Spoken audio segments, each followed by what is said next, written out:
अस्सलामुअलैकुम। मैं हूँ डॉक्टर मारिया, गायनेकोलॉजिस्ट। आज का हमारा टॉपिक है ओलिगोज़ूस्पर्मिया यानी लो स्पर्म काउंट क्या होता है, इसके क्या रीज़न्स हैं और इसको हम कैसे ट्रीट कर सकते हैं। तो टॉपिक पर बात करने से पहले अगर आप मेरे चैनल पर न्यू हैं तो मेरे चैनल को सब्सक्राइब कीजिए, मेरे वीडियो को लाइक कीजिए और बेल नोटिफिकेशन को ऑन कीजिए ताकि आपको मेरी आने वाली हर वीडियो की पहले से ही नोटिफिकेशन मिल जाए। तो अगर हम देखें कि व्हाट इज़ ओलिगोज़ूस्पर्मिया, अगर हम इसको डिफ़ाइन करने लगें तो हमारे पास एक कट ऑफ है कि अगर हमारे 1 मिलियन के सेमन के सैंपल के अंदर स्पर्म का काउंट 15 मिलियन तक का है तो इट इज़ फाइन, और अगर 15 मिलियन से कम है तो इसे हम ओलिगोज़ूस्पर्मिया बोलेंगे। अब अकॉर्डिंग टू सिविरिटी ओलिगोज़ूस्पर्मिया को 4 टाइप्स में डिवाइड करते हैं: mild, moderate, severe and very severe. अब माइल्ड ओलिगोस्पर्मिया क्या होता है कि जब स्पर्म काउंट 15 मिलियन से कम होता है लेकिन 10 मिलियन तक का स्पर्म काउंट होता है तो हम कहते हैं कि ये माइल्ड ओलिगोस्पर्मिया है। और जब ये काउंट 10 मिलियन से कम हो लेकिन 5 मिलियन पर ml तक होता हो तो इसे हम मॉडरेट, और जब यही 5 मिलियन से पर ml कम हो तो 1 मिलियन पर ml तक होता है तो इसे हम सीवियर, और जब ये लेस देन 1 मिलियन पर ml होता है तो इसे हम वेरी सीवियर लेबल करते हैं। अब अकॉर्डिंग टू सीवियरिटी इसका ट्रीटमेंट भी डिफरेंट होता है। जो माइल्ड होता है इसके ट्रीटमेंट में बाज़ औक़ात हम मेडिसिन से ट्रीट करने की कोशिश करते हैं, कोई ना कोई सप्लीमेंट ऑफ़र करते हैं ऐसे पेशेंट को, लाइफ़स्टाइल और मॉडिफ़िकेशन डाइट एडवाइस करते हैं और इससे प्रेगनेंसी के चांसेस बहुत इम्प्रूव हो जाते हैं। इसके अलावा जो मॉडरेट है इसे भी हम किसी न किसी जो है तो फर्टिलिटी ट्रीटमेंट ऑफ़र करना पड़ता है। फर्टिलिटी जो है तो बेसिक फर्टिलिटी ट्रीटमेंट जो है ऑफ़र करते हैं, जो है आईयूआई के सक्सेस रेट बहुत अच्छे होते हैं मॉडरेट और माइल्ड ओलिगोस्पर्मिया वालों के लिए। अब जो नेक्स्ट टाइप आती है वो सीवियर है। इसमें भी कुछ एडवांस फर्टिलिटी ट्रीटमेंट ऑफ़र करना पड़ता है, जो है आईवीएफ के अच्छे फर्टिलिटी सेंटर्स में बहुत अच्छे रिजल्ट्स हैं। ये आईवीएफ भी सक्सेसफुल हो जाती है। इसके बाद जो आती है वो वेरी स्फेयर है।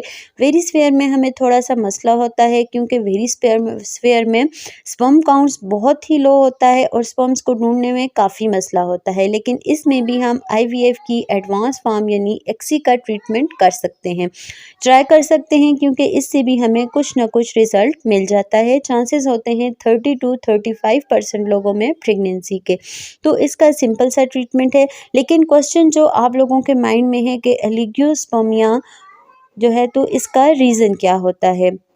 ये ओलिगोस्पर्मिया क्रोमोसोम्स की एबनॉर्मेलिटी की वजह से होता है, बाय बर्थ हो सकता है, जेनेटिकली उनमें पोटेंशियल कम होता है कि वो स्पर्म्स को प्रोड्यूस कर सकें एडिक्वेट अमाउंट में। कुछ ऐसे फैक्टर्स भी हैं जिनको हम मॉडिफाइडेबल जो है तो हैं जिनको हम चेंज कर सकते हैं।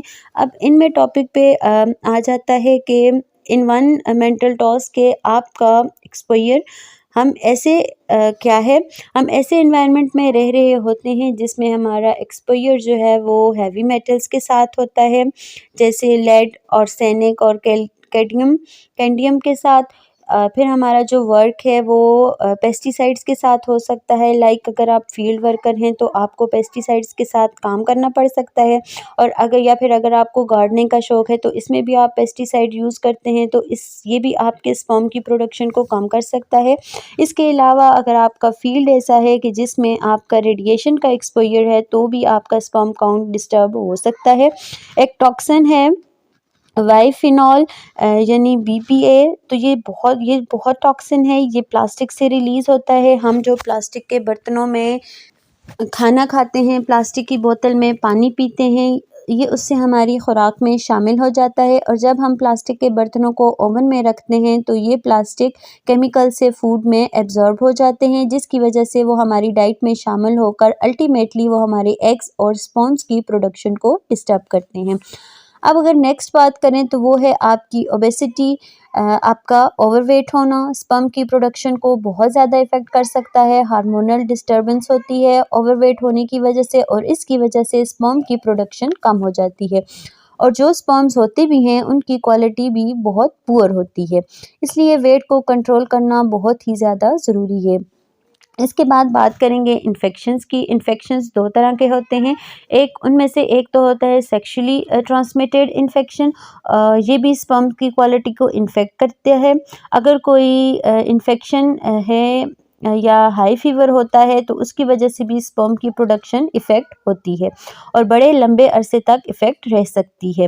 वायरल इन्फेक्शन से जो कवर करने का दौरानिया होता है वो काफ़ी ज़्यादा होता है और जो स्पर्म का जो ड्यूरेशन टाइम होता है वो तकरीबन 3 मंथ्स का होता है। 3 मंथ्स के बाद स्पर्म्स ने दोबारा प्रोड्यूस होना होता है, तो इतना टाइम लग जाता है इन्फेक्शन से उस प्रोसेस को रिकवर होने में। इसके बाद बात करेंगे जो आपका लाइफ़स्टाइल है। बाज़ औक़ात हम अपनी रूटीन की लाइफ में ऐसी प्रैक्टिसेस कर रहे होते हैं जो हमारी स्पर्म्स की प्रोडक्शन को डिस्टर्ब करती हैं। अगर आपका काम ऐसा है जिसमें आपको बहुत ज़्यादा बैठना पड़ता है, जिसकी वजह से आपकी टेस्टिस पर बहुत ज़्यादा प्रेशर पड़ता है या आपका जो टेस्टिक्युलर एरिया है वो उसकी जो हीट है वो ज़्यादा हो जाती है, तो इस वजह से भी स्पर्म्स की प्रोडक्शन कम हो जाती है। लाइक अगर आप हॉट बाथ लेते हैं, सौना बाथ लेते हैं या फिर आपकी जो जॉब है वो ट्रक ड्राइवर की है जिसमें आपको काफ़ी देर तक ड्राइव करनी पड़ती है, तो ये मसला हो सकता है। इसके अलावा टाइट अंडरवियर पहनने से भी ये प्रॉब्लम हो सकती है और बाज़ औक़ात आपको वेरिको फ़ील भी आ सकती है। अब ये वेरिको फ़ील क्या है? ये टेस्टिक्युलर एरिया में जो वेरिकोस वेन्स हैं बन जाती हैं, जिसकी वजह से जो टेस्टिक्युलर एरिया है वहाँ हीट की प्रोडक्शन ज़्यादा हो जाती है। फिर एज़ अ रिज़ल्ट स्पर्म की प्रोडक्शन कम होने लगती है। तो आपने इस तरह की जो प्रैक्टिसेस हैं उनमें चेंज लाना है। अब मैं बात करूँगी आपकी डाइट की कि या आपकी डाइट में कुछ ऐसी चीज़ें शामिल हो सकती हैं जो आपकी स्पर्म की प्रोडक्शन को कम कर सकती हैं। जैसे लाइक अगर आप बैड फैट्स ले रहे हैं और आपकी डाइट है और इसमें प्रोसेस्ड फूड बहुत ज़्यादा है, इससे फ्री रेडिकल्स मौजूद होते हैं जो टेस्टिस को और स्पर्म्स बनने का जो प्रोसीजर है उसको इफ़ेक्ट करते हैं। तो आपने अपने स्पर्म काउंट को बेहतर करने के लिए क्या करना है? नंबर 1 चीज़ जो आप कर सकते हैं वो तो यही है कि आपने टॉक्सिन एनवायरनमेंटल्स से बचना है। लाइक अगर आपने गार्डनिंग का शौक रखा हुआ है या आप गार्डनिंग करते हैं तो आपने पेस्टिसाइड्स का इस्तेमाल कम करना है, बल्कि इसकी जगह आपने नेचुरल गार्डनिंग के जो तरीके हैं वो अपनाने हैं। केमिकल्स और पेस्टिसाइड्स को आपने अवॉइड करना है।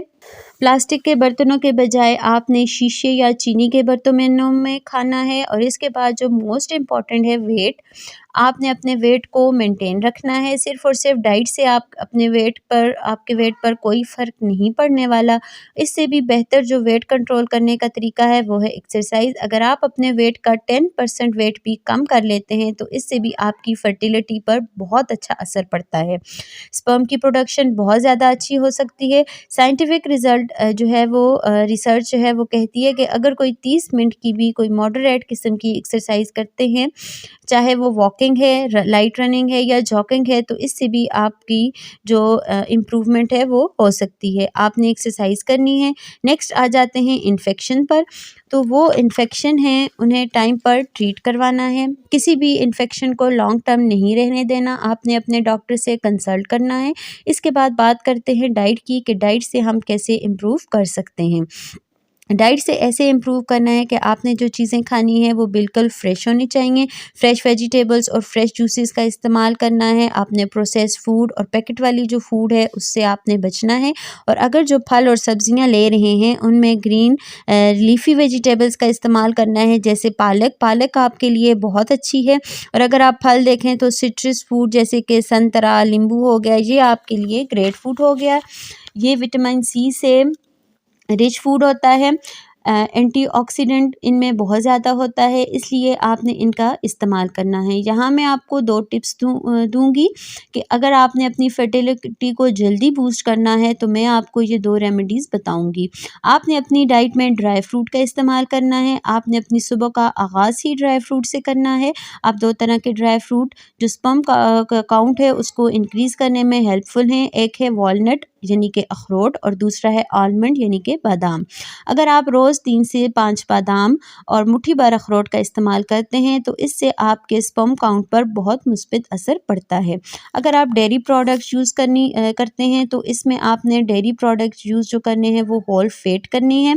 आपने कोई भी लो फैट वाली नहीं यूज़ करनी। इस तरह अगर आपने फ़ैट लेनी है तो गुड फैट्स लेनी है। आपने रिफाइंड ऑयल का इस्तेमाल कम से कम करना है। ऑलिव ऑयल और कोकोनट ऑयल का इस्तेमाल ज़्यादा करें। डालडा ऑयल और डालडा घी का इस्तेमाल कम से कम करें। प्रोटीन्स में आपने एनिमल प्रोटीन के बजाय प्लांट्स प्रोटीन का इस्तेमाल करना है जो कि बहुत ज़्यादा अच्छा होता है। यहाँ मैं आपको एक और एडवाइस देना चाहूँगी कि हम लोगों में एक कंसेप्शन है कि टेस्टोस्टेरोन यानी कि मेल हार्मोन का लेवल अगर कम हो जाता है तो वो एक्स्ट्रा जो है तो वो टेस्टोस्टेरोन लेना शुरू कर देते हैं। अब बाहर से जो टेस्टोस्टेरोन लेने का क्या असर होता है वो आपका तो जो आपका टेस्टोस्टेरोन है वो इफ़ेक्ट होने लग जाता है जिसकी वजह से फ़ायदा होने के बजाय नुकसान होने लग जाता है और जो स्पर्म की प्रोडक्शन है वो बहुत बुरी तरह से डैमेज होने लग जाती है। तो आपने टेस्टोस्टेरोन का हार्मोन नहीं लेना। टेस्टोस्टेरोन का हार्मोन का लेवल इंक्रीज़ करने के लिए हमारे पास बहुत से तरीके हैं। अगर आप अल्कोहल और सिगरेट नोशी के एडिक्ट हैं तो इसको भी अवॉइड करना है। आपने इस आदत को छोड़ना है क्योंकि ये बहुत ज़्यादा आपकी फर्टिलिटी को इफ़ेक्ट करती है। फिर अगर आप किसी स्ट्रेस में हैं तो इसको भी कंट्रोल करने की ज़रूरत है। स्ट्रेस बहुत ही बुरी तरह स्पर्म काउंट को इफ़ेक्ट करता है, इसलिए आपने स्ट्रेस से बचना है। स्ट्रेस को ख़त्म करने का बेहतरीन तरीका मेडिटेशन है। आपने लंबा गहरा सांस लेकर अपने आप को रिलैक्स छोड़ना है। तो आई होप आप इन तमाम तरीक़ों पर अमल करके आपका जो स्पर्म काउंट है बग़ैर किसी मेडिसिन के 2 से 3 माह में बहुत इम्प्रूव हो सकता है, बल्कि इसमें 60% तक बेहतरी आ सकती है। आई होप आपको इस वीडियो से बहुत कुछ जानने को मिला होगा। तो मेरे साथ जुड़े रहिए और मेरी हर वीडियो को जो है तो देखिए और मेरे चैनल को सब्सक्राइब कीजिए। अल्लाह हाफ़िज़।